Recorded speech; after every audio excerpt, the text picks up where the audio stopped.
Hey guys, welcome back to the channel. Today's video is going to be burrito in a jar. Carmen texted me and said, I've been trying to find your burrito in a jar video and I can't find it. Well, that's because I didn't do one on YouTube. I did one on Facebook a couple years ago. So that's what I'm going to do today. Burrito in a jar. It's delicious. Let's get into it. So this recipe, you basically layer everything into your jars, and then when you go to use it, you scoop it all out, warm it up, roll it in your burrito. They're so good. I'm going to use black beans. These are black beans that I grew last summer. You can use pinto beans if you like, but I'm using black beans. And I'm going to put a half a cup into the bottom of each jar. Then you add a quarter cup of rice to each jar. Let me know in the comments if you guys have ever tried burrito in a jar and if my recipe differs from the one you've tried, if you have tried it. Because I do a few different things than like the typical burrito in a jar recipes you've seen, and this is one of them. Hold on. This stuff right here is absolutely amazing. If you have never tried this, I highly recommend it. I got this, I get this at Walmart, or you can get it at any ethnic store. It's 2 pounds and it's only like $4.98 at Walmart. It's so good. I add it in all of my like Mexican rice dishes. Love it. So I'm gonna add that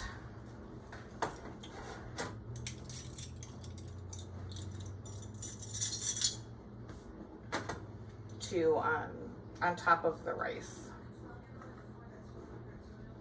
And I'm adding a half a tablespoon because this is all I have left. I have to grab some out of my other food storage.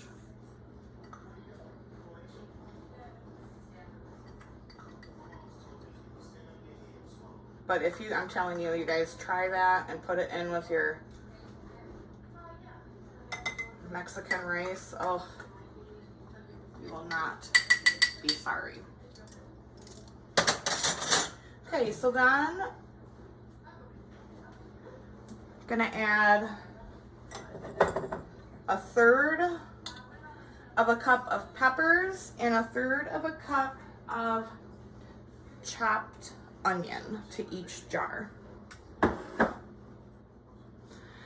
The next layer is 1 cup of beef cooked. Now you could use chicken if you want.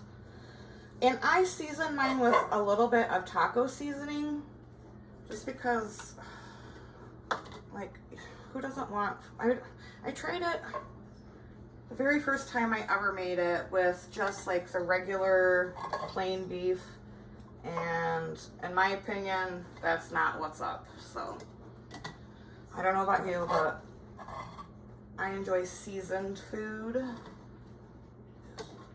not bland food. And this version is definitely much more flavorful and delicious.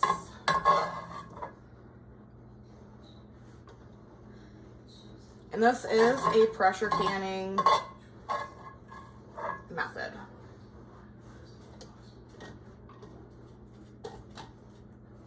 And I'm making spaghetti for dinner, and I'll just add the rest of that beef in with my spaghetti. Yeah, it has a little taco seasoning on it. No big deal. We can go get down. And then we're gonna do a quarter cup of Rotel. If you're not a fan of Rotel, certainly you can use just plain diced tomatoes.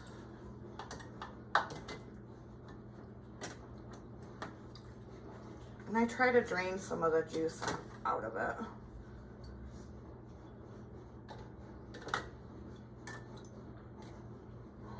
even though this juice is full of flavor. Oops. And you guys know, I'm a hot mess. I make a mess. That's what we do here.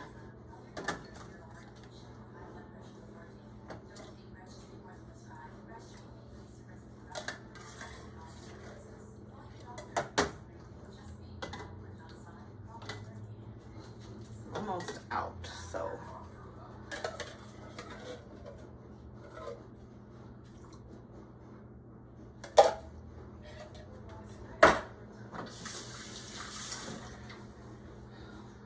And then I'm gonna add, this is my fajita spice blend.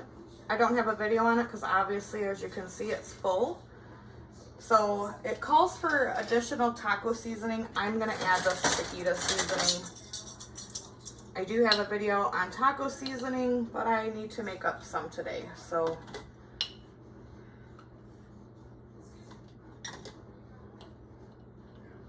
And again, you know, add what you want.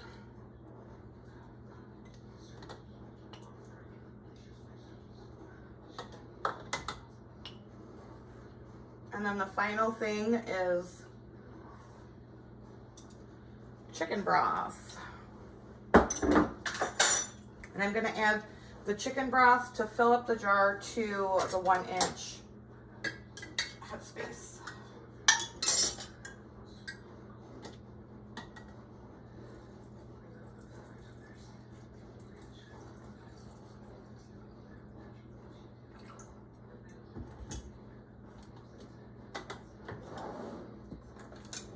And then you do want to just kind of debubble it a little bit, just to make sure that got all those bubbles out. All right, so I'm gonna finish filling these and I'll be back. Now that all the jars are filled, you're gonna wanna make sure that you wipe the rims of your jars with a damp, clean towel.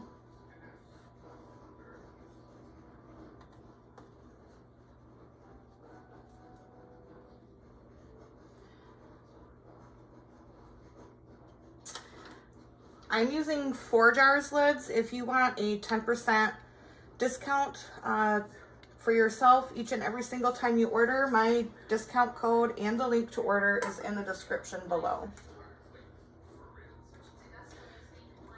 So I'm gonna get these on. Gonna do the rings fingertip tight and gonna get the canner set up. All right, so I have my canner filled with some cold water and I'm just, it's not filled, it's filled with your recommended amount. And now I'm adding my jars. Gonna put my flame on medium.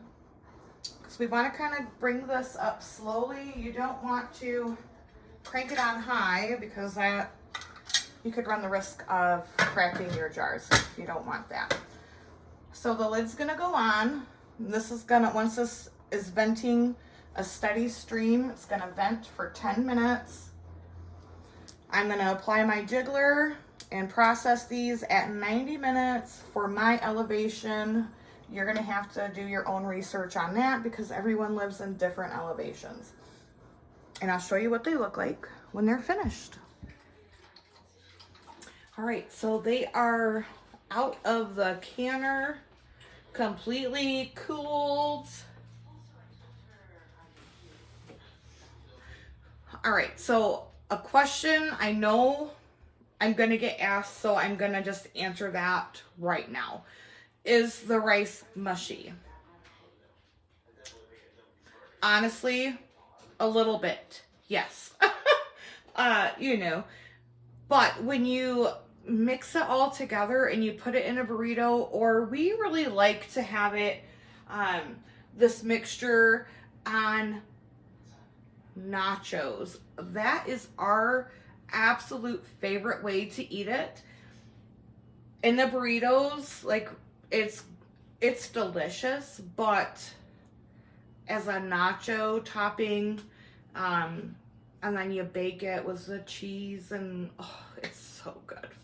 so good. So yeah, that is, I know I'm going to get a question about the mushiness of the rice. Yes, it's a bit mushy. It's not like anything that's horribly disgusting or inedible. We love having this on our pantry. I haven't done a video on YouTube on this, so Carmen, thanks for reminding me that I needed to put this out there. And I hope all of you enjoyed it and you all try it as well. So until next time, guys, from my kitchen to yours, abundance and blessings and happy canning to you.